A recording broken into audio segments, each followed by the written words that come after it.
Lasho labumbana ngqo eimpondweni ihora lesithupha ekuseni nokusho-ke ukuqala kwayo ingqophamlando yohlelo Ekhaya Jikelele.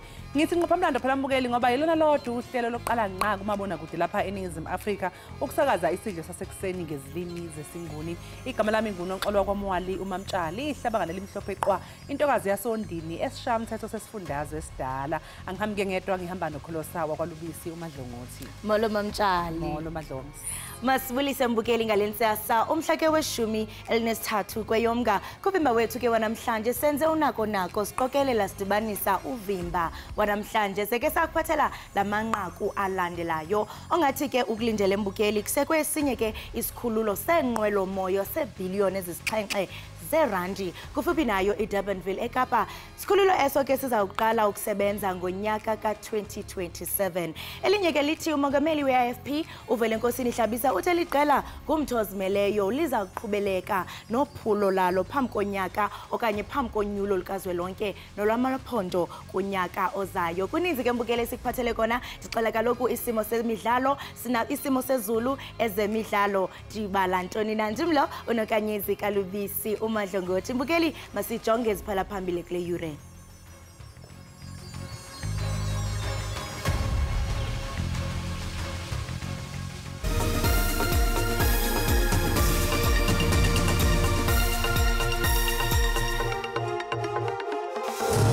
Any political party that does not have a solution to corruption and load shedding has no place in the ballot paper.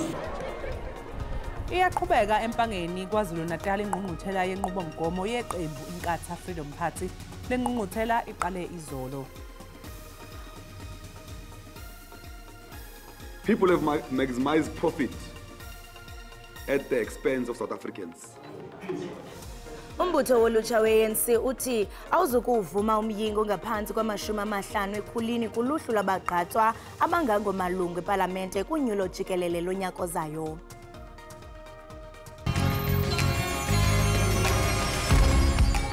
Sanibonani umpumi lo ngisintshe qhubekani nibukele Ekhaya Jikelele nisitholele isport, entertainment kanye ne-current affairs. Mina nawe sophumelela. Noma ngabe sebemelene nathi thando lwethu lomelele noma kungaphelo kwalomhlaba Ekhaya Jikelele ncwa.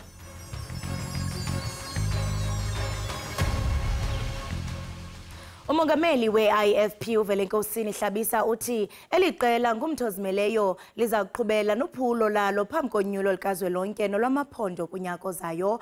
uHlabisa ke bethetha namalungu e-IFP kethuba kuvulwa inkomfa yemigaqo nkqubo yeqela empangeni kwiphondo laKwaZulu-Natal. Isigqibo ke se-IFP sokuzibandakanya isivumelwano sensebenziswano namaqela hlangabezane ke neengxabangxaba ezingaphakathi eqeleni. Lamalungu e-IFP yahlangene lapha kuzohlahla indlela eyaphambili yeqembu. Izithunywa ezibalelwa ku-500 zihambele lengqungquthela ukuze sibheke imigomo siphinde sidingide ngezinto ezibucayi esithinta izwe. Umnotho, ezenhlalakahle nobudlelwano bamazwe ngamazwe ngezinye zezihloko okuzoxoxwa ngazo. Njengamanje iqembu le-IFP lingelesinye ngobukhulu ePhalamende likazwelonke kanti esishayamthetho KwaZulu-Natal ilona qembu elikhulu eliphikisayo. I-IFP ithi imphumela yakamuva nje okhethweni lokuchibiyela ikhomba ukuthi lisethubeni lokuphinda lithathe isifundazwe. Abaholi beqembu bathi kwimigomo yabo bafuna ukubeka abantu phambili. In 1994, nobody was talking about corruption and load shedding. But in 2024, any political party that does not have a solution to corruption and load shedding has no place in the ballot paper. Umnumzana Hlabisa uthi ukhetho langonyaka ozayo balibheka njengolisemqoka kakhulu eNingizimu Afrika. Ufaniselo lokhetho njengolokuqala lwentando yeningi ngo-1994 olwaholela ekushintsheni kwamandla. They will not be business as usual, delivering the expected results and seeing very little change. Mnumzana uHlabisa ube secacisa ngokubamba iqhaza kwabo esivumelanweni samaqembu amaningi i-multi-party charter wathi akufanele abantu badideke. Uthi iqembu lenkatha lizimele lenqunquthela izophela ngoLwesithathu. Indaba ze-SABC ngingu-Ayanda Mhlongo empangeni. Umengameli uCyril Ramaphosa umemezele ukusungulwa kohlelo oluzodla isizumbulu esingu-1 billion wamarandi sohlelo likaMengameli lwezifundo zobudokotela i-PhD. Lolu hlelo lusungulwe ngaphansi kwesikhwama sikazwelonke socija abantu ngamakhono. uRamaphosa umemezele lokhu engqungqutheleni yokuqala yezesayensi nobuchwepheshe ePitoli. Ngabantu abangaphezulu kuma-200 abaphuma kuhulumende, izifundiswa, imibutho yoluntu nenkokheli zoshishino abangongelene kwiziko lehlabathi le-CSIR ePitoli kuboniswana ngemiba yezakhono, ubuchwepheshe nokuvelisa njengezinto ezinganefuthe elichumisayo kuqoqosho lweli. Njengenxalenye yokuzalisekisa eliphupho, umongameli ubhengeze iphulo elijoliswe ekubeni ulutsha lube nako ukufikelela kuphandonzulu olunokuvela nezinto ezinkulu. Therefore gives me a lot of pleasure to announce the establishment of the Presidential PhD Initiative through an initial 1 billion rand investment from the National Skills. Umongameli ukwacela becandelo labucala namahlakani ehlabathi ukuba babinze ekukhuliseni utyalo-mali kwi-Presidential PhD Initiative Fund ukuze ibe sele ine-5 billion rand kwinxili yayo ngonyaka 2030. We would want business to take the lead, as business always takes the lead when it comes to research and development spend. And at the South African Investment Conference earlier this year, Minister Nzimande presented the early results of the Innovation Fund initiative, where the state has partnered with business in supporting technology-based SMMEs to commercialize their products.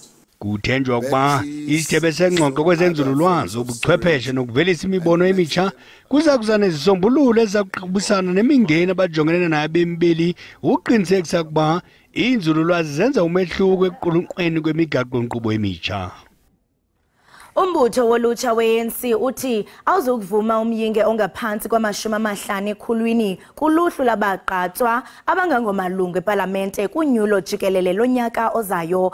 Umongameli walombutho uKhelen Malachi uthi abantu abatsha banako ukuba ubanegalelo elikhulu ekuphuhliseni eli ukwagxeke ibhanki enguvimba kunye nesebe lezezimali eyityhola ngokuba nefuthe elicinezela iimpula zikalujaca. I-ANC Youth League ke ikwafuna amanyathelo angqengqwa kwiibhanki ezityholwa ngokusingela phantsi irandi. Umbutho ovuka ibambo umemelela amanyathelo aqatha ngakwiibhanki ezithabathe inxaxheba kwigumgedlela lokusikela phantsi ifuthe lemali yeli randi. uMalachi uthi urhulumente makagalele kuqala yeke ukuhlawula abasebenzi bakarhulumente esebenzisa izo bhanka. It's a criminal offense to manipulate the rent. People have maximized profit at the expense of South Africans, mainly the middle class. The banks that were involved made profit out of stealing from South Africans. Abenzi Youth League bakwahlasela irhuneli yebhanka enguvimba. The governor of the Reserve Bank is sleeping on duty. Sleeping on duty.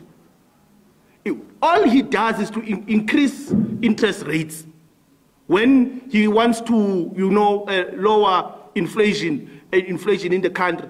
He's an inflation targeting fundamentalist. He doesn't want to grow the economy. Lo mlisela nomthinja nombutho omkhulu uyabukhaba nokucuthwa kohlahlo lwabiwomali okuthethekayo kwisabelo sengxowa-mali yabafundi ye-NSFAS.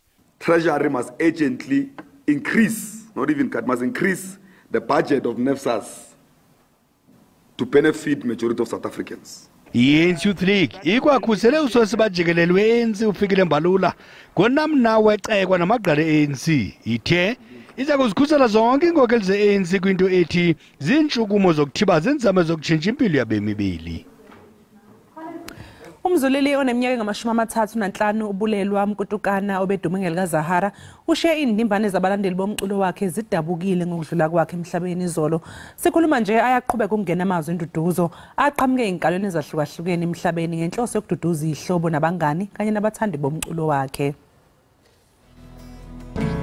Laphuma ilanga kwilali yasePhumlani eMpuma Koloni ngomhla wesithoba kaNovemba ngo-1988 kanti kukubabalwa kwehlabathi liphela hayi nje idolophu yaseMonti ngoMasithathu ubulelwa mkhuthukana nobesaziwa njengoZahara. Wathatha isigqibo sokwabela izizwe ngesipho sakhe ngo-2011 ngencamisa yecwecwe elithi Loliwe nelafika emanqwanqweni eplatinum. Wajizela emafini ngokulandelisa ngecwecwe elithi Pendula ngo-2013, wandizana ngakumbi ngo-2015 ngecwecwe elithi Country Girl nelathwajize nge-Triple Platinum. Ube inkwenkwezi eqaqambe ngokwahluka nangelango 2017 icwecwe lalisithi Mgodi ukuza kuthi ga kwelesihlanu elithi Nqaba Yam, wokuhlala ekhunjulwa ngamagama begangatha ngawo nesinqe bequla ngaso emculweni wakhe obechicimisa iqhaya kubugcisa nenkcubeko, impiliso nobunye ezizweni.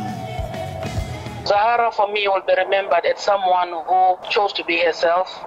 She would always say, I'm here to heal the people, I'm here to heal people, I'm here to heal people. Her music was healing to me. Sometimes would bring pain. I would also understand, where that music came from, She'll be remembered for making music from her heart, making music about the real issues of people's lives. Zahara's death is a real unfortunate one. I mean, we've been robbed of great talent. She was talented, she was vibrant, she was a wonderful composer. Ulusanda Mbane otyelele ikhaya likaZahara uphefumle ngemeko akuyo umama wakhe wenjenje. Mama's looking amazing.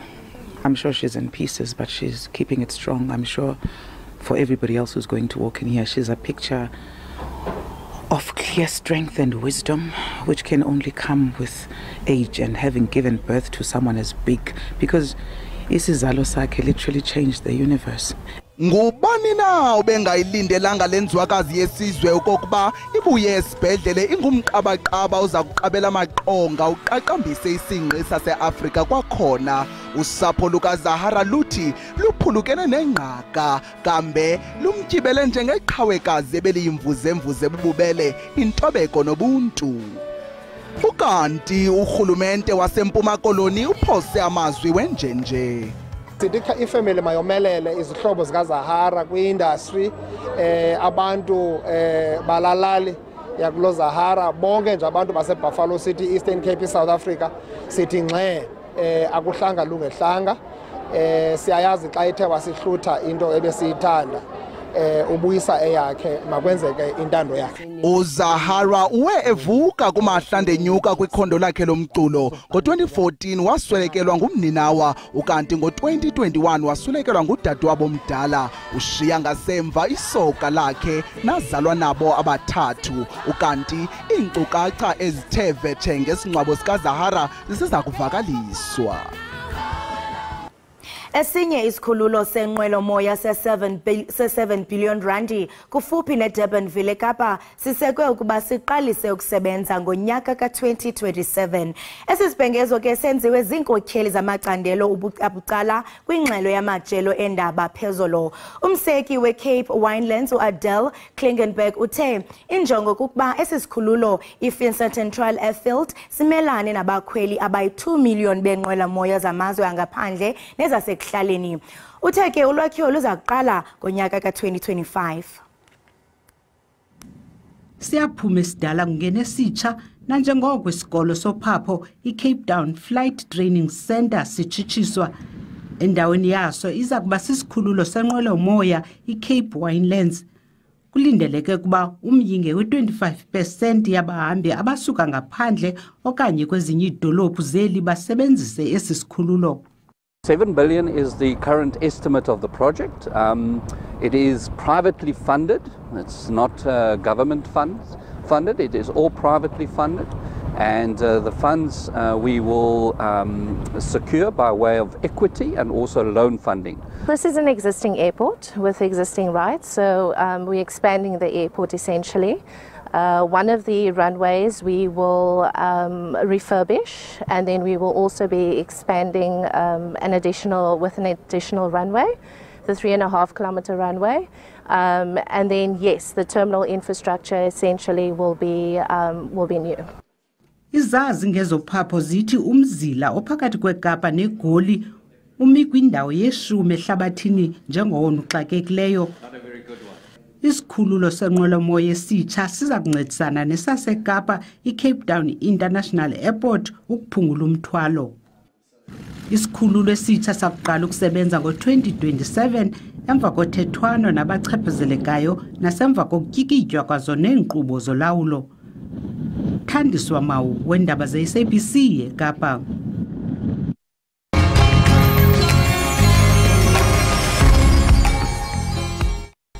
Sibambe ngazo zozibini mbukeli we-Ekhaya Jikelele ngokuba kanti usahleli nathi. Kukholeleka ukuba ikumkani yaseSwatini nelilizwe ke elingummelwane woMzantsi Afrika chitha imali engaphaya kwekhulu lezigidi zerandi yemali yabarhafi yela lizwe ukuze ibe kanti ithengela abantwana bayo iimoto zohlobo lweFerrari. Oku ke kuzana njengokukholelwa ukuba uninzi lwabahlali phakwela seSwatini bathaxa indlala nentlupheko kangangokuba kude kuphele namayeza okunyanga izigulana kwizibhedlele zabo. Kokunxulumene ngoku ke simeme intatheli enamava kwindaba ezenzeka phakwela seSwatini Usihle Mavuso. Sihle Mavuso, masikubulise sikwamkele enkqubeni, sibambe ngazibini ngexesha lakho. Sanibona ninjani? Siyaphila Nkosi tata. Kodwa ke ngaphambi kokuba sibe noludliwano ndlebe, ndingathanda ukuva abantu bathe baphefumla bahlomla ngalomba bathini na. Sithanda nje ukuva bathe bahlomla ndizabafunda apha emoyeni siva into okubana bathini na. USabina uye waphefumla isithi into obana maybe they rented them. I really find it hard to believe this. Uyathi into obana mhlambe ezimoto kuthiwa eziFerrari mhlambe baye bazirenta, yena akakholelwa tu into obana lento inyani. Masijonge omnye uphefumle wathini. Uandile wes5 naye uphefumlile sithi the struggle continues. Uyathi into obana ubunzima noko buyaqhubeka. Kuncebe sijonga bathe babhala futhi uNqumba Shabalala uthi, can a leader with conscience be so extravagant when his people go to bed without a meal?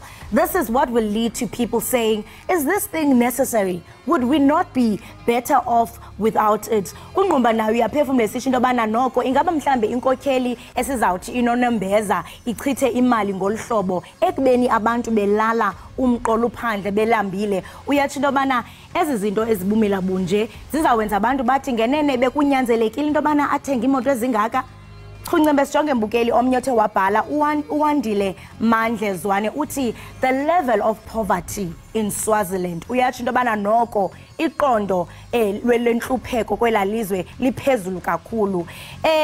Mnumzana Usihle, ngabantu aba bathe basibhalela behlomla ngalombo sizawuthetha nawo namhlanje. Njengokuba ke uzivela ukuba kukho izikhalo kuluntu lwaseSwatini malunga nokuthengwa kwezi moto, ingama mhlawumbe ezityholo zokuba ngenene le mali kubhatalwe iFerrari over 100 million zinyani?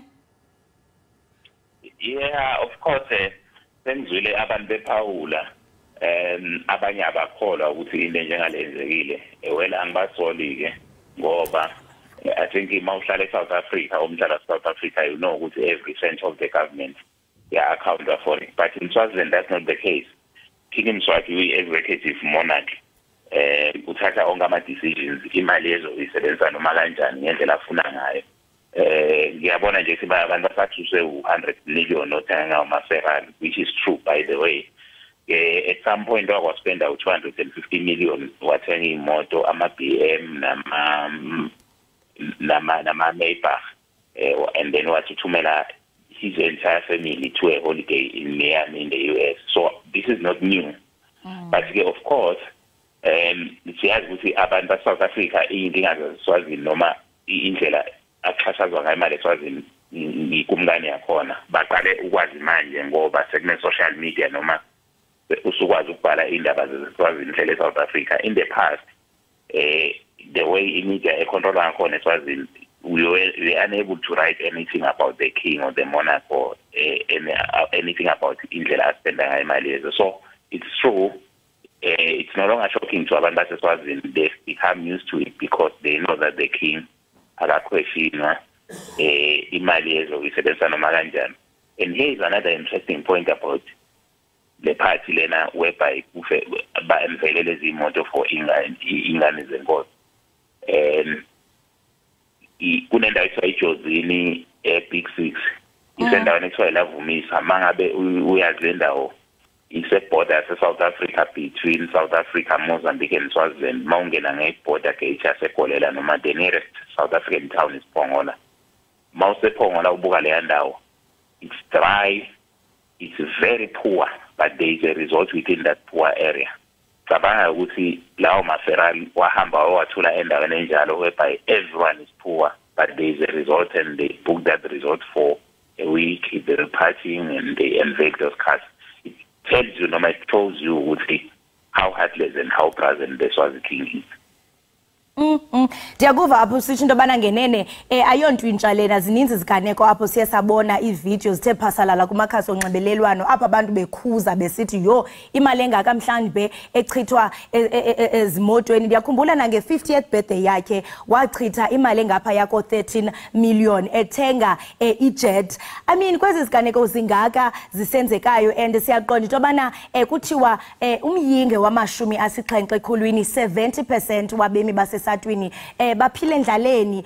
Siyava nokuba mhlambe kukhona izibhedlele ezingenazo unyango okanye i-drugs because I mean yinhlupheko engapha ya njengokuba usitsho into yokubana abantu sele beyiqhelile lento because ayiyonto intsha. Singathi mhlambe ngenene ukumkani uMswati wesithathu ubakhathalela abantu basesazini okanye kuba vele beseyiqhelile okanye uthatha i-advantage because of that? Not at all, akabakhathalele, not at all. It's now all about him and his family. You remember that mangabe ufika eSwazini, the southern part is extremely poor because akayithandi the southern part. He lives with his family in the northern part. And what they've done, but developed the area around Mbabane, Ezulini, Lobamba, where they live. They've developed a mini Miami there for themselves, and they've left the rest of the country poor. Two, I understand ukuthi abantu bathuswa iloku okwamanje. You remember that this is his second jet. He bought another jet when the country had no money to buy stationery for Ikole, when the country had no money for drugs in hospitals, when the country was battling a drought, a 5-year drought. He bought his first jet. There was an uproar, of course, but he ignored everyone and he went ahead and bought that jet. That jet was impounded somewhere in Canada because of a certain date he had with a businessman in Singapore. Immediately after that, he bought another jet, millions. He spent millions. It was around 150 million. You remember that when he bought that jet, yes, to suit his taste, yes. There is a disco inside that jet, a bedroom and everything. So almost $500 million was spent on that jet. So, but there are people in Swaziland who are raising their voices and speaking out against this. Unfortunately, by minority than the majority in Swaziland, yes, they are not standing up to say enough is enough. And I mean phakathi kwento eye yathethwa ngu-spokesperson kakumkani kukuba bona xa bebuza into yokubana are they aware of this, batsho into yobana no, asikho aware. Into ethi mhlambe this is not a public affair kodwa it's a family affair. Into ethi yona i-state ayibandakanyi ukuthengelwa kwabantwana kwemoto. Ingaba oko mhlambe yinyani, ingaba le mali isuke kubani kanye kanye. And I mean ndiyafuna ukuqonda into yobana ingaba ikhona imibutho yamalungelo abantu ezama ukumela inyaniso iphatha njani kwaye ngobani kumazwe angaphandle abazama ungenelela kuba siyaqonda into yobana njengokutshilo ekuqaleni into yobana indaba yemedia pha esatini yinto esingathi into yobana it's limited, iyazama into yobana ifihlwe ingaveli eluntwini. Ngicela siqale kulena spokesperson sekumkani. Ngesingisi I would say he brazenly lied before the public.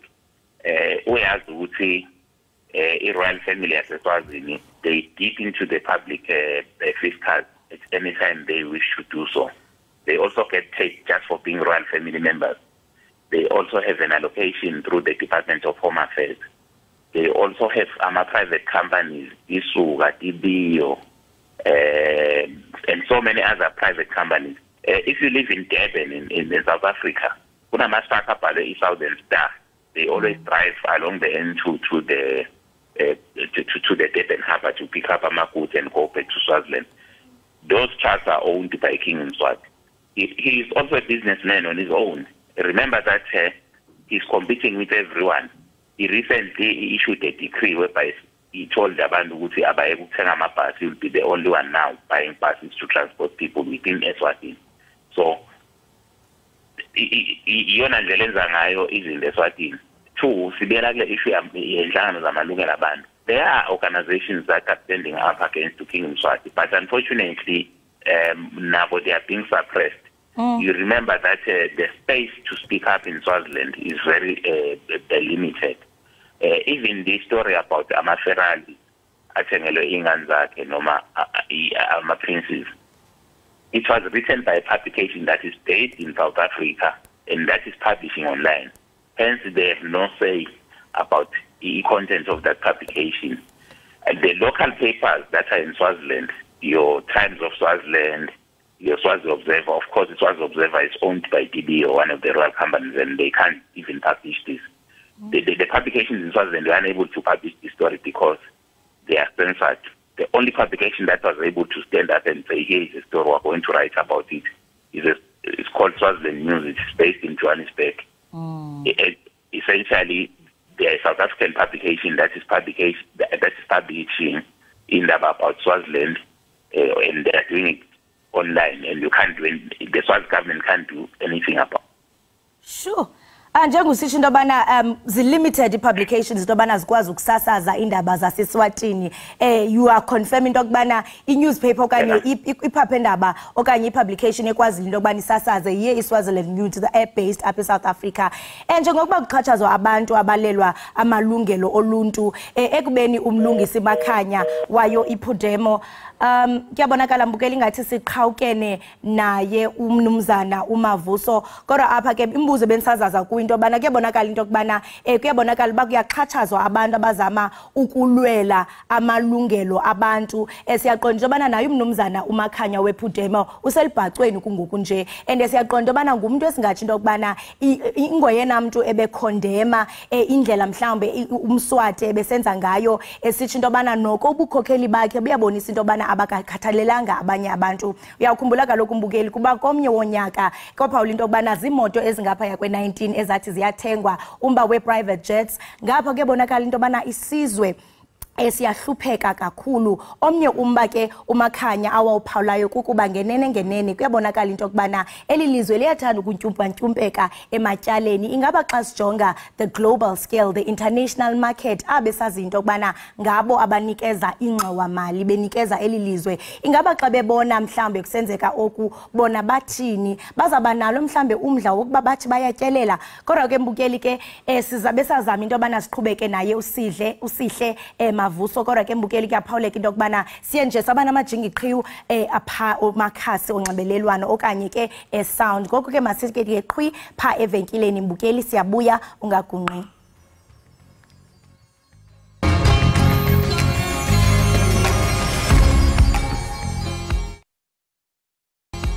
Siphinde sikwamukele embukeli Ekhaya Jikelele, sibonge kakhulu ngokuthi usahlanganyele kanye nathi. Iyaqhubeka ingqungquthela yenqubomgomo eqenjini iNkatha Freedom Party KwaZulu-Natal. Le ngqungquthela ibanjelwe empangeni eMhlathuze, kanti izolo umengameli waleli qembu uVelenkosi Nhlabisa uthe enye yezinto abayibhekayo kule ngqungquthela ngokuthi yize bezolungenela ngokuyimela ukhetho likazwelonke oluzobanjwa ngonyaka ozayo, kodwa abaphikisani nokusebenza kwamanye amaqembu ngokuhlanganyela. Njengamanje ngohlelo lweZoom sixhumana nosihlalo we-IFP KwaZulu-Natal uThami Ntuli. Asikubingelele sikwamukela ohlelweni Ekhaya Jikelele, sibonge kakhulu ngesikhathi sakho namhlanje. Ngiyathokoza kakhulu noxolo nababukeli. Ntuli, ake siqale nje ekuqaleni, yini inhloso yale ngqungquthela? Inhloso yale ngqungquthela ukuba kubuyekezwe imigomo esikholelwa kuyona njengeqembu le-IFP ukuthi ngayo ingakwazi ukulungisa isimo sezwe njengoba siyiqembu eli-national futhi iqembu elicontestayo inketho licontestela ukuthi nalo lingaliphatha izwe. Manje-ke sibuka-ke imikhakha eyahlukahlukene ngabe imkhakha wezemfundo ukuthi thina njengeqembu le-IFP sithini, kufanele kwenzakaleni ukuze ezemfundo zikwazi ukukhiqiza abantwana abangezukuyithola bebhubhabhubha kungabibikho kwamathuba omsebenzi.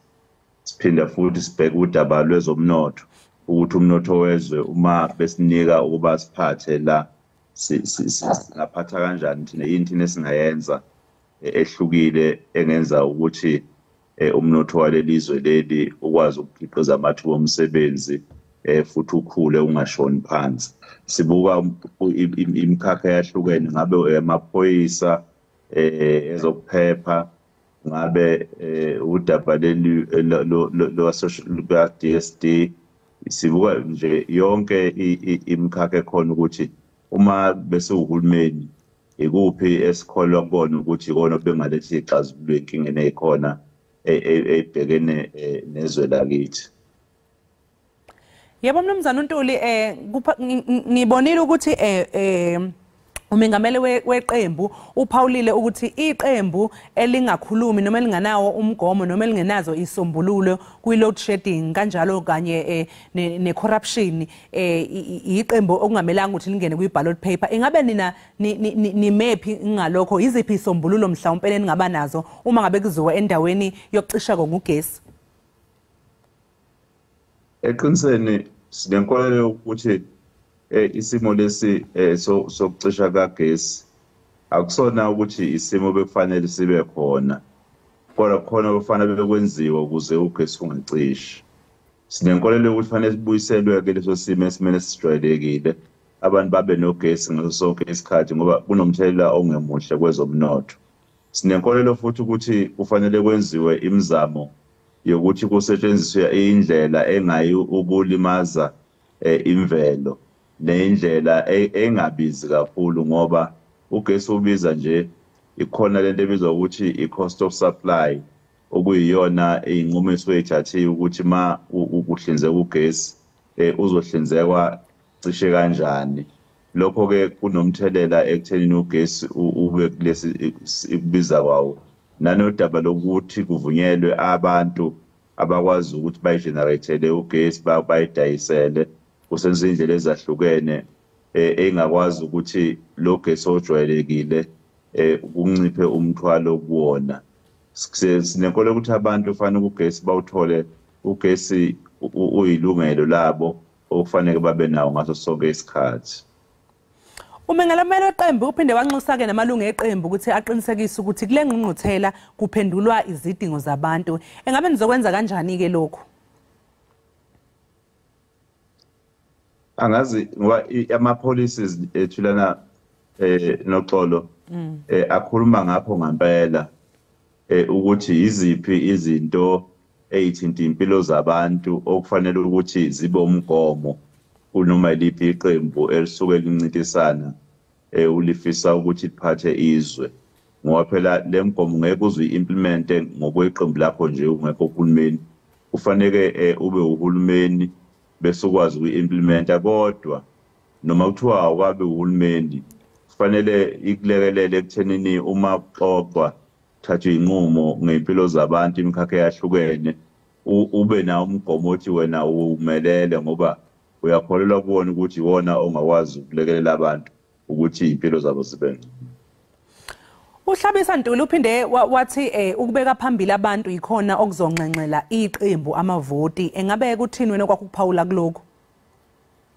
Iqembu le-IFP linomlando ukubeka phambili impilo zabantu. Umntwana aphinde angena elisungula ilokhu labakhona elihola, ingakho nje umntwana aphinde angena enza imisebenzi eminingi ikakhulukazi la esifundazweni KwaZulu-Natal njengoba kwaziwa ukuthi udaba lwemfundo labekwa eqhulwini kwasungulwa iy'kole ngisho emakhaya more than 6,000 classrooms, kwasungulwa ama-university ikakhulukazi iMangosi University of Technology, kwaze kwasungulwa ngisho ngama-college okufundela laba bezofundisa babezoba othisha ngoba iy'mpilo zabantu izona ey'hlalisa eqhulwini kwanqenqa abimboni zasungula indawo zahlukene esifundazweni lokho kwakulekelela ukuthi umnotho ukhule kodwa namathuba futhi omsebenzi abe khona kuningi iqembu vele elidume ngakho sesithi ifagugu noma ilegacy yomntwana waphinda angene lapha esifundazweni saKwaZulu Natal esikubone ngamehlo ekwenza manje ke udaba lolu esingakusoze saguquka kulona sikholelwa kulokho umntwana aphinda angene abekholelwa kukho futhi siqhubeka kukho.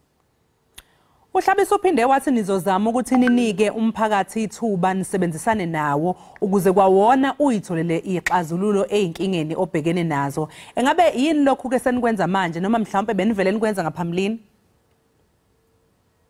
Umntwana behlale esikhuthaza njalo ukuthi uma niyiqembu elingayi ebantwini lixoxe nabantu nogcina enikwenzayo kungasasikona lokho kufunwa abantu. Sinohlelo olubizwa ukuthi Operation Ngawe campaign kikayona campaign lapho na esihambela imiphakathi eyahlukahlukene kuzo zonke izifundazwe lapho na siyoxoxisana nabavoti hayi abayi-IFP nje kuphela kodwa nanomuphi umuntu omvoti sixoxe ngezidingo zakhe ukumlalela ukuthi uyena ubuka ukuthi konje kungenziwa kanjani ukuletha ixazululo kulokhu abhekene nakho nabo lama policies nje adingidwayo namhlanje asukela kukho lokho kwi-consultation ukuthi siqonde kahle abantu ukuthi bacabanga kanjani ngalesi sikhathi bese kodwa sesifaka-ke thina lokho kuyizixazululo kuyindlela yaphambili ukuthi-ke kulokhu kukhathazeka abakubekayo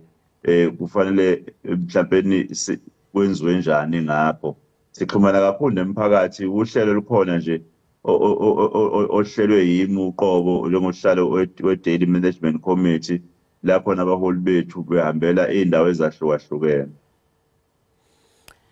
Odabeni-ke Ntuli ngoba sesidingidile udaba oluhlanganisa-ke ukucisha ngogesi mhlawumbe-ke odabeni lwenkohlakalo engabe lena udaba oluseqhulwini iqembu elizozama ukuthi lixazulule?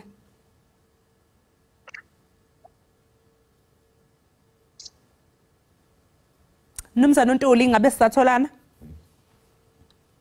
Napho ke sengiqala ukuzwana.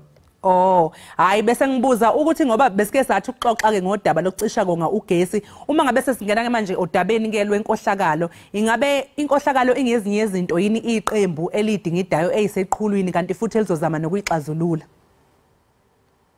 Impela lolo daba ngoba ilona daba seqhulwini kakhulu ngoba isimo nje sezwe lethu sinjena nje njengoba wazi ukuthi kuno state capture ababe khona ngalo kwe state capture nenkohlakalo nje idla lubi uyawubone lapha iminyango eminingi kahulumeni kukhona okuvelayo ukuthi akwenzekanga kahle izinga le irregular fruitless and wasteful expenditure njengoba liphezulu kangaka okunye sokufazela kona ukuthi kukhona izinto ezisuke ingenziwanga kahle ukulandela imigomo kanti okunye kusuke kuveza kona ukuthi kungenzeka kuba khona inkohlakalo esuke ikhona.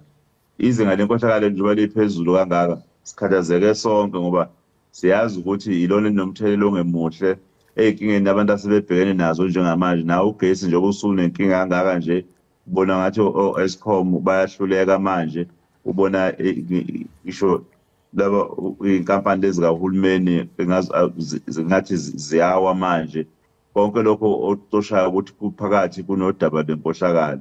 Manje-ke asikwazi ungalibeka eqhulwini ukuthi udaba ofanele thina sinikeze ithuba njengeqembu la-IFP siqhamuke namaphi amasu okulwisana nalo lolu daba lwenkohlakalo ukuze izwe lethu libuyele esimeni la khona ama-resources akhona ezokwakha amathuba azonikeza abantu abahlala khona la impilo engcono.